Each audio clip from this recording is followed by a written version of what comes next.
Okay, so this is part two of my video trying to upsize my composition.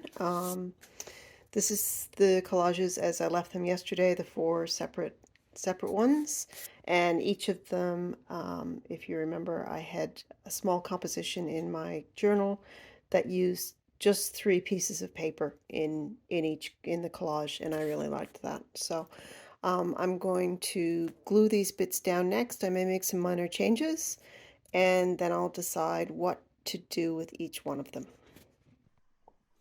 Hang on, you might say, that's not one of the original papers I had picked out for my collage. What's happened?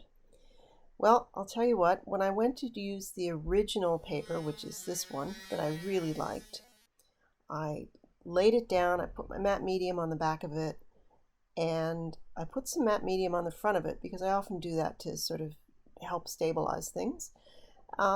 And it turns out that that paper, the finish was very, very unstable, and it just made this huge, horrible green mess everywhere. So I had to pick out a new dark piece of paper that would go with this particular composition. It was just such a mess, I couldn't use it. So lesson learned there. If you're working with unstable materials, which I sometimes do, make sure you put a fixative on them before you try to use them in a collage. Anyway, found my paper. There's matte medium on it now, and I've got that first one sorted out. So, and that was the very first piece I did. And then we'll move on to the others. So I've got each piece come together as quickly as possible with the three main elements. Now, I think because these pieces are bigger than the original sketchbook piece, I'll probably have to add a few little other bits and pieces, and I'll pick them out towards the end. Also had a bit of an issue yesterday with some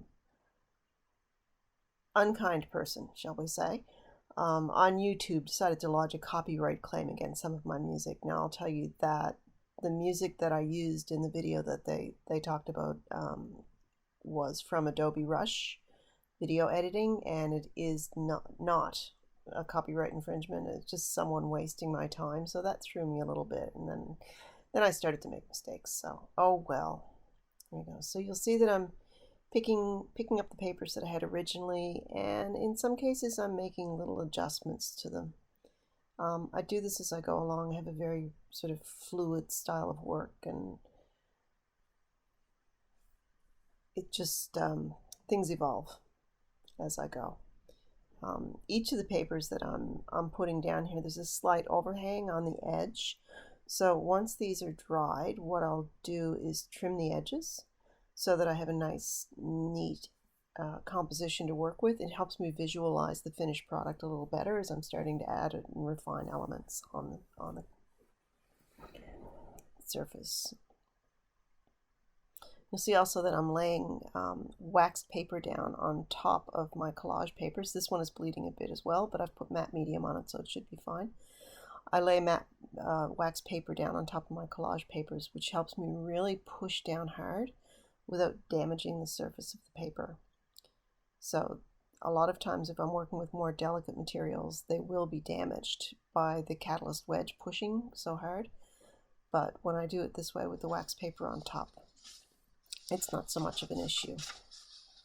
These all trimmed and tidied up, and I started picking out a few small details that I can use as common elements throughout all the pieces to help tie them together as a bit of a series. I'm going to stop for the day now because my earlier disaster with the unstable paper and the copyright thing has just thrown me, and I have found that the worst thing for me to try to do when I'm feeling a little bit stressed by something like this, and it's neither of them is a big deal, but for some reason it's just put me off, and I'm not feeling creative, so it's the wrong time for me to do this. So I'm going to finish these collages hopefully tomorrow. Okay.